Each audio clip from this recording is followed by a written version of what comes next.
Assalamualaikum warahmatullahi wabarakatuh. Kembali lagi dengan saya. Perkenalkan, nama saya Salma dengan NIM 530202300009.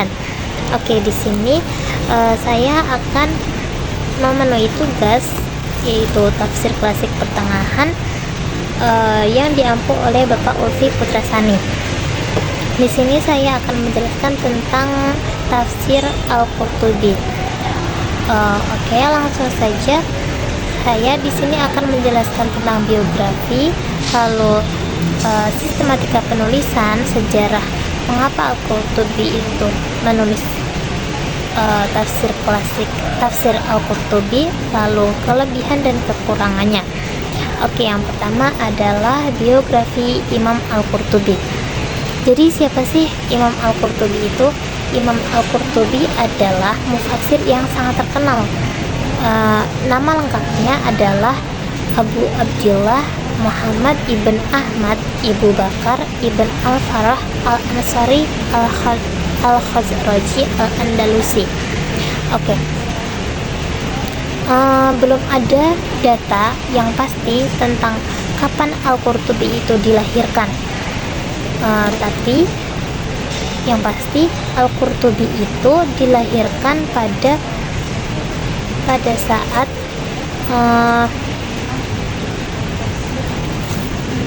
Al-Qurtubi hidup ketika waktu itu wilayah Spanyol itu berada di bawah pengaruh kekuasaan dinasti Muwahhidun yang berpusat di Afrika Barat dan Bani Ahmar di Granada,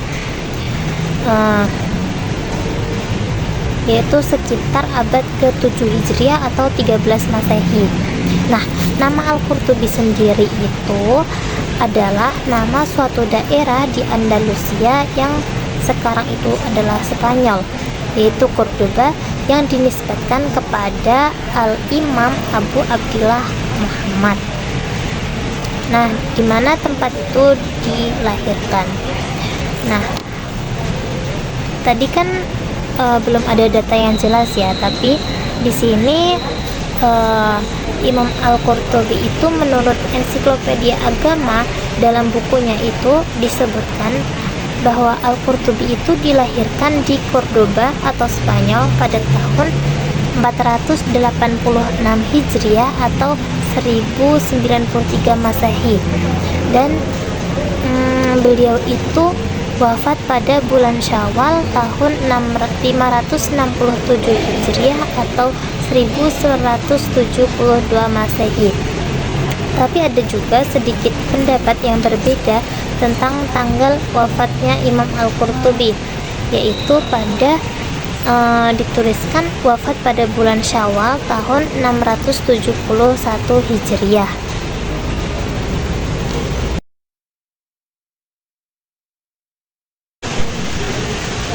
Oke, selanjutnya yaitu pendidikan Imam Al-Qurtubi. Jadi Al-Qurtubi itu dikenal memiliki semangat yang kuat dalam menuntut ilmu. Ketika Prancis menguasai Cordoba pada tahun 633 Hijriah, ia pergi meninggalkan Cordoba untuk mencari ilmu ke negeri-negeri lain yang berada di wilayah timur. Jadi Al-Qurtubi itu rihlah thalabul ilmi, menulis dan belajar dengan ulama-ulama yang ada di Mesir, Iskandaria, Mansurah, Al-Fayun, Kairo, dan wilayah-wilayah lainnya. Oke, selanjutnya yaitu latar belakang penulisan tafsir Al-Qurtubi. Nah, kenapa sih Al-Qurtubi itu menulis tafsir Al-Qurtubi? Jadi, berangkat dari mencari ilmu tadi, dari para ulama-ulama, Al-Qurtubi itu kemudian berasumsi, berhasrat besar untuk menulis kitab tafsir yang bernuansa fikih, karena memang Al-Qurtubi itu sudah dalam bidang fikih gitu. Jadi beliau memang suka fikih. Nah, di situ beliau ingin menampilkan pendapat imam-imam mazhab fikih dan juga menampilkan hadis yang sesuai dengan masalah yang sedang dibahas, yang sedang ada. Begitu. Jadi memang itu keinginan dari Al-Qurtubi sendiri. Jadi ada dorongan dari ulama-ulama dan juga dari dirinya sendiri. Jadi beliau memutuskan untuk menulis kitab Al-Qurtubi. Lalu selanjutnya ada sistematika penulisan kitab Al-Qurtubi. Jadi tafsir Al-Qurtubi itu memakai sistematika mushafi, di mana beliau menafsirkan Al-Quran sesuai dengan urutan ayat dan surat yang terdapat dalam mushaf Al-Quran, yaitu mulai dari yang pertama itu ada surat Al-Fatihah sampai yang terakhir surat An-Nas. Lalu penafsiran Al-Quran yang mengikuti kronologis turunnya surat-surat Al-Quran atau sistematik nuzul dipakai oleh Muhammad Al-Izza dengan tafsirnya yang berjudul Tafsir Al-Hadis.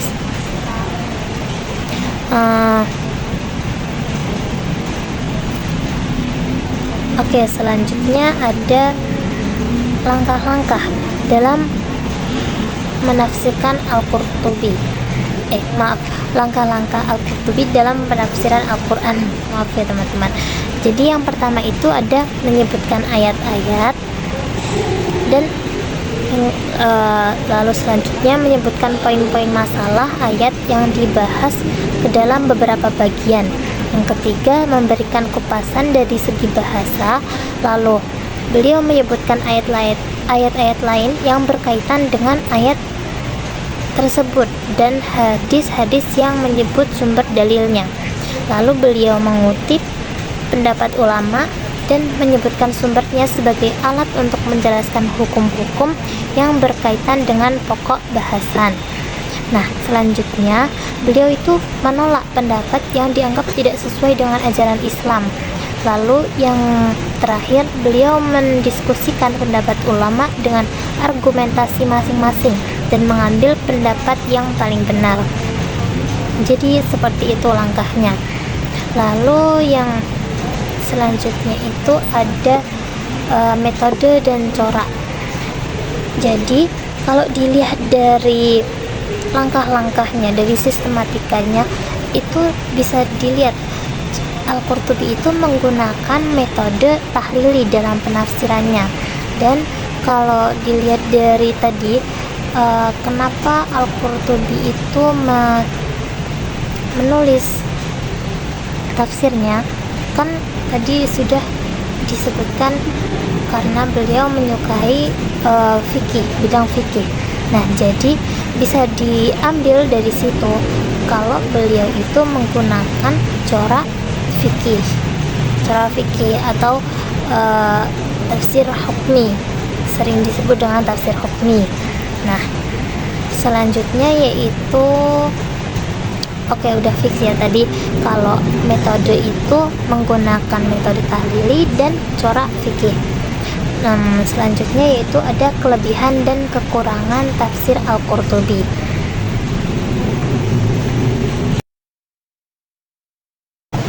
Selanjutnya poin yang terakhir adalah kelebihan dan kekurangan tafsir Al-Qurtubi.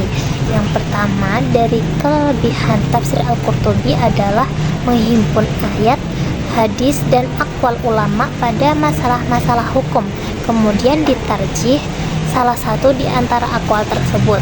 Lalu yang kedua itu ada syarat dengan dalil-dalil akli dan nakli. Yang ketiga, tidak mengabaikan bahasa Arab, syair Arab, dan sastra Arab. Jadi beliau tetap menggunakan ketiga itu.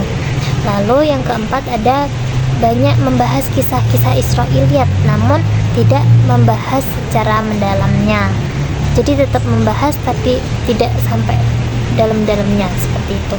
Lalu kekurangan dari tafsir Al-Qurtubi atau keterbatasannya itu adalah Al-Qurtubi itu banyak mencantumkan hadis-hadis dhaif tanpa memberi komentar atau catatan, padahal penulisnya adalah seorang muhaddis atau ahli hadis.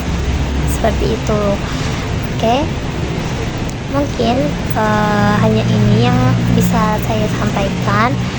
Mohon maaf kalau banyak kesalahannya, banyak kekurangannya, saya minta maaf. Wabillahi taufik wal hidayah, ridho wal inayah. Semoga bermanfaat untuk kalian semuanya. Wassalamualaikum warahmatullahi wabarakatuh. See you next time. Bye.